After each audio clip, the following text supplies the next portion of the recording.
We're going to split this up, and I'll go first for maybe 10, 11 minutes to give you some background on myself, and Jim will share his remarks. I'd start off by saying I'm incredibly honored and humbled to be able to be here to talk with such an amazing group of young men that truly reflect the best of Bill Campbell's legacy of achievement and service and integrity. And I've had nothing but an absolute joy in getting to meet the young men that I've had a chance to meet, and the more that we'll be able to visit this afternoon. I can't think of a better venue or a better way to celebrate Bill's life than continuing to pay it forward in the networks and support of trying to allow you all to identify your potential and reach your potential, and to be the leaders and men that we know you can be. So for me, I'll try and get this really quick. There are three things I was gonna share with you. I'll check my notes back and forth, but I want to give you a quick background on myself. I'm not a Silicon Valley tech wonder. I'm actually on kind of the older nuclear industrial side of things, where we do it a little bit less innovative and slow, but also some interesting things. But give you a background on myself. And then share a few things on what football has meant to me that I think you might find a little bit surprising, given my background and just how football has played into that. And then leave with a couple of things that I try to note down, that if I were in your shoes, or when I was in your shoes, when I had mentors like Bill Campbell and others, some things that I could share to walk away with that you might find useful, and maybe not tomorrow, but as you move forward on your journey to be great business leaders, medical leaders, industry leaders, family leaders, faith leaders, or so forth. So from my background, I played football for the University of Virginia under Hall of Fame coach George Welsh. If one thing I can say about George is I think he might have gave Bill a run for his money in weaving tapestries of linguistic genius with profanity. He was quite I came out of Catholic high school as well, and I'll never forget my first exposure there. I consider myself very pure, and now I'm not so much. I might be quite the mold of Bill Campbell, and that my wife will tell you in that regard. I won the Campbell in 1993. Again, it was a Dratty at the time. That's been one of the greatest honors of my life, to be able to associate with folks like my friend Jim and my good friend Chris Howard, and so forth. With support from the Campbell Trophy, scholarship, I went on to complete my master's and PhD in nuclear engineering and applied math at the University of Virginia in 95 and 98. Subsequently, I worked in the U.S. nuclear weapons program at Los Alamos National Laboratory, and as a consultant in the commercial nuclear industry, both internationally and domestically. I'm currently the Senior Vice President for Parsons Corporation's nuclear operations. I'm responsible for the company's largest project, which is about a $2.5 billion design, build, commission, and operate for a first-of-a-kind radiochemical plant to decontaminate and stabilize about 100 million gallons of residual radioactive waste from the plutonium production mission for the U.S. nuclear weapons complex at Savannah River Site in Aiken, South Carolina. Aiken is a landmark. It's about Augusta National is about 20 miles. I can't mess this up, or I can't fuck it up, because it will have no masters if I get this thing wrong. So I'll do my best. If anyone's interested in project details, which you might not be, it might glaze your eyes over, I'll be glad to get with you offline. You have some really great stories about government contracts, though. I do. I'll save that too for for later. That if you want to think of the incubation of constant churning innovation at the pace of exponential growth on the Silicon Valley side, the opposite would be in the highly regulated commercial nuclear markets. Trust me, if we slap those regulators on Barbara and Mark and so forth, we'd be using rotary dial phones. Trust me. But let me talk about the impact of football. That's kind of my background. You might wonder how the hell does that have anything to do with football, but it has a lot.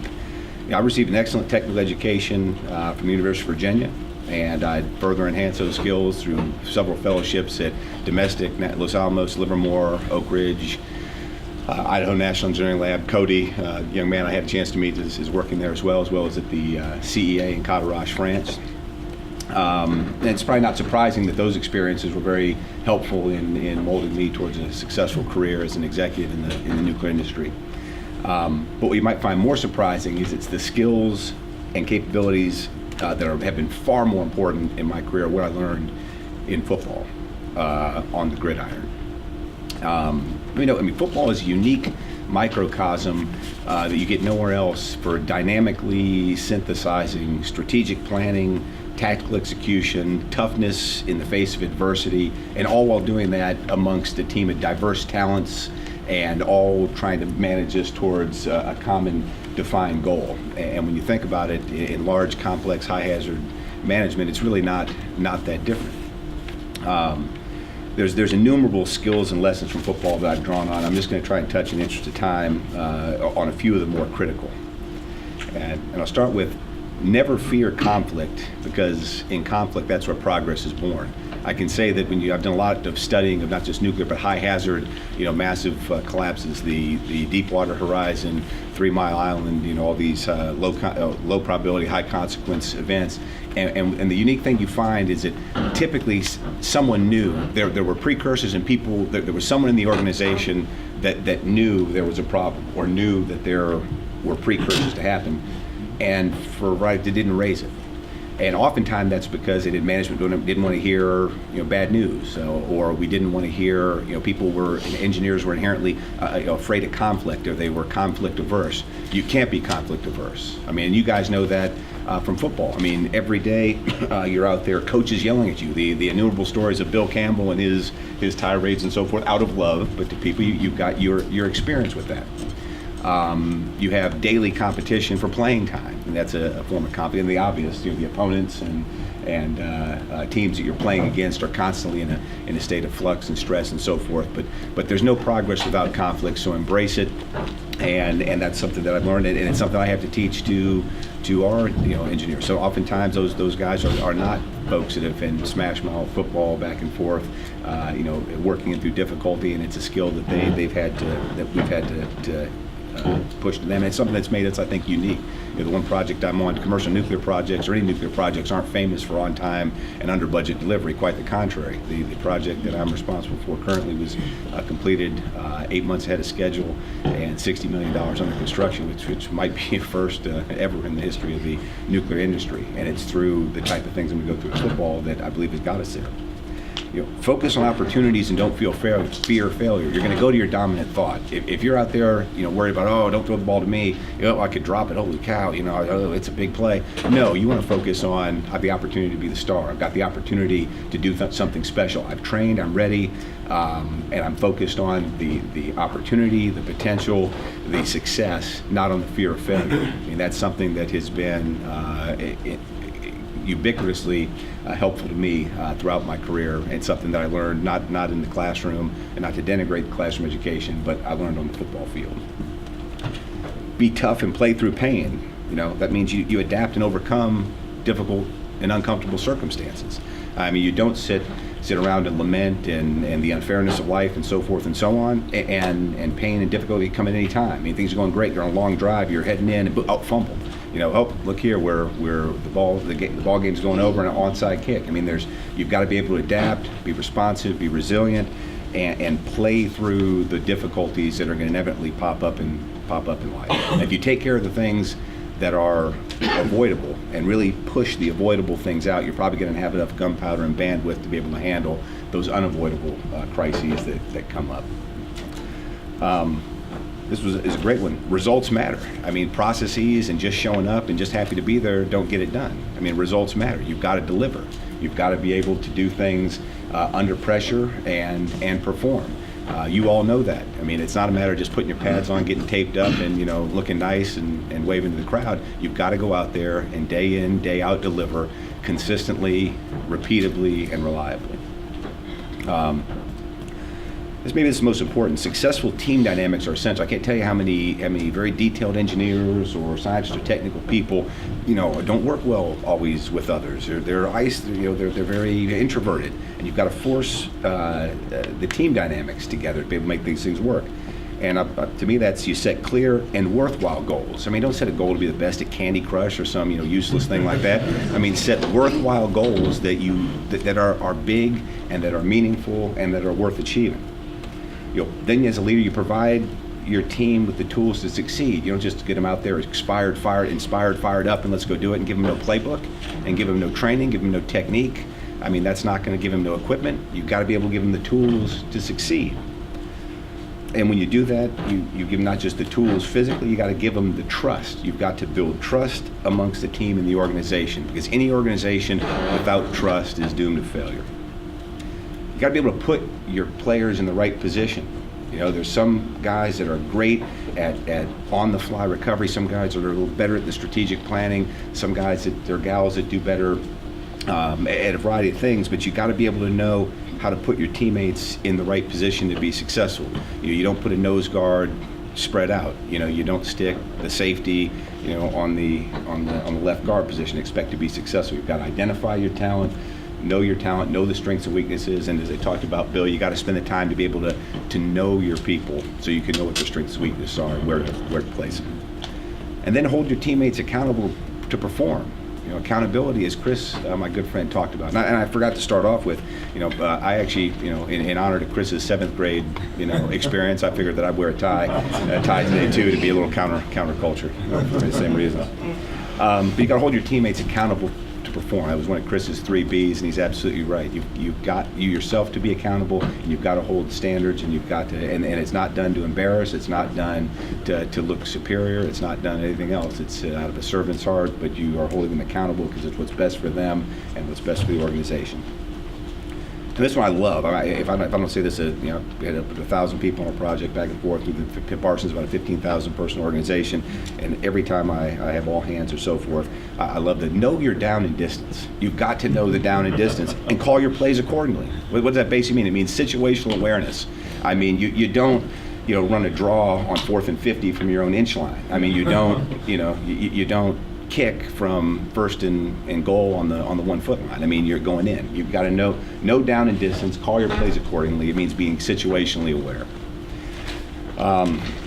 And so those are some of the things I think how football, and hopefully it's tied, you talked about conflating, you know, Immanuel Kant and Fisher DeBerry, which is an amazing conflation. I applaud you, Chris, but, you know, it's conflating football and nuclear management, executive management is probably the same, but they really do. There's a big nexus, and it's not just with the things I've done. It's football, and those principles, those hard-learned principles are things that will serve you well whichever way you go. So into wrapping up, I thought a bit about what are some of the things outside that I've learned just as general items. Maybe a little bit preachy and maybe not, but hopefully there's some nugget here that you'll find of benefit as you're, again, starting your journey, which I hope to be a part, and I'll give my cards or so forth to every one of you. If there's any way I can be of assistance, if anything else, I've found that oftentimes just having kind of an own personal board, someone to you know, a group of folks you trust that have been through some things, either similar or different, to kind of bounce ideas off and be there. But I'll share you what have I learned over the course, and you know, my wife keeps reminding me that, you know, I'm old. I don't feel that old, but you know, and my buddy DT made my day. He said, "I thought you were 32 years old." I said, "Man, I tell you, I'm hired. You're hired. Come on." I'm a personal coach. So let me go through a few of these items. Opportunity comes in odd shapes and unexpected times, and you need to train yourselves to be perceptive enough to recognize these opportunities when they come cloaked, and also to be confident and agile enough to act on them. You know, when you're talking, I was talking with Gary O'Hagan, I believe, yesterday. He was he'd give me a ride over, and I said, "How did Bill get to Silicon Valley anyway?" And he's like, "Well, a lot of it was born out of a happenstance encounter, you know, in an airport with a colleague and a friend." And so, you know, you've got to know where you want to go, and I really would say, you know, train yourself to be able to tease out and recognize the opportunities where they present, and be able and in a position to act on them. Let no one else define your ceiling. That I think goes without saying. Let nobody else define your ceiling. There'll be a lot of people that want to pigeonhole you and tell you, you know, where you can and can't go for a variety of reasons. Only you know what you're capable of. It doesn't mean you don't work with others and you're not polite and you don't take constructive criticism, but don't let anyone else define your ceiling. Think critically. It's important, and do what you know to be right, even or maybe especially when it's unpopular. I mean, those are things I think are becoming a lost art in society, is the ability to think critically and not just, you know, blindly take in narratives and so forth and so on. You know, be your own man, be your own woman, think critically. Fully commit to be excellent, truly excellent at whatever it is you choose to do. Whatever it is, be one of one, not one of many. I mean, commodities are not where you want to be. You want to be one of one, that's defining the edge in whatever field that you decide you want to be in. This might not make a lot of sense now, but it will if you ever get into government contract and other things. Understand human nature and develop strategies and incentives that align with it and not against it. If you're fighting human nature, you're going to have a long, tough road. Be brutally honest with yourself about critical facts. Doesn't mean be rude and silly and petulant, but on critical facts, be brutally honest. I think that's something that I've come through that was a key hallmark of Bill in his life, because the right decisions seldom come from the wrong set of facts. Take risks, but avoid gambles. By risks, they mean you've deliberated, you gave conscious thought, you've weighed the pros and the cons, and be bold and willing to take risks. You don't accomplish anything, sitting on the sidelines without putting yourself in the game. But avoid gambles. Gambles are blind tosses of the dice and luck, and know the difference between the two. Don't major in the minor. Spend your time and energy on solving things that matter.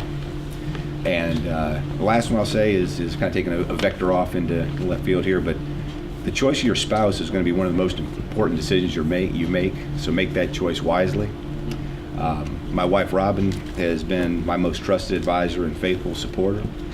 She's the anchor of our family, and her unconditional love has been the foundation on which any success that I've had in my life has been built. So you really have to, I'd say, take a lot of thought about putting into your spouse.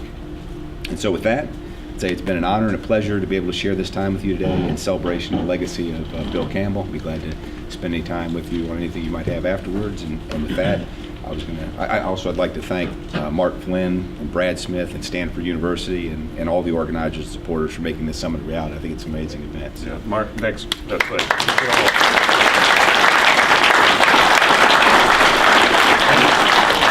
And your family as well. You guys had to put up with a lot, I'm sure.